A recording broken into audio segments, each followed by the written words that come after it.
Arestado ang isang senior citizen sa Quezon City na inaakusahang ng halay umano sa menor de edad niyang kapitbahay na may problema sa kalusugan. Itinanggi ng suspect ang alegasyon. May unang balita si James Agustin.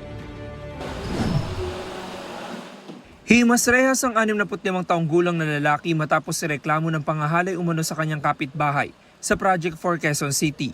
Sa imbestigasyon ng pulisya, 17 taong gulang ang babaeng biktima na may problema sa kalusugan.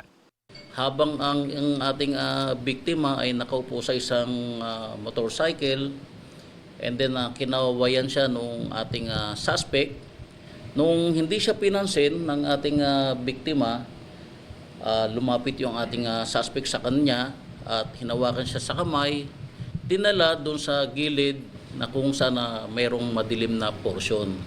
At doon na nga po niya nagawa yung hindi mga kanais-nais doon sa ating biktima. Nakapagsumbong daw ang biktima sa kanyang tatay kaya naisampa ang reklamong rape. Agad din naaresto ang senior citizen na sospek. Ayon sa pulisya, 2023 nang unang maaresto ang sospek dahil din sa pangahalay umano sa biktima pero nakapagpiyansa siya noon. The same din yung ginawa niya ngayon, no?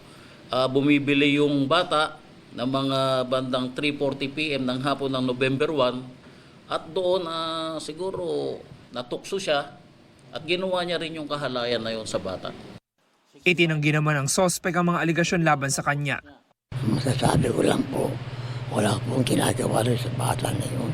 Bakit kuho kaya kayo na inireklamo? Yun lang po ang hindi ko alam. Ito ang unang balita. James Agustin para sa GMA Integrated News. Igan, mauna ka sa mga balita, mag-subscribe na sa GMA Integrated News sa YouTube para sa iba't ibang ulat sa ating bansa.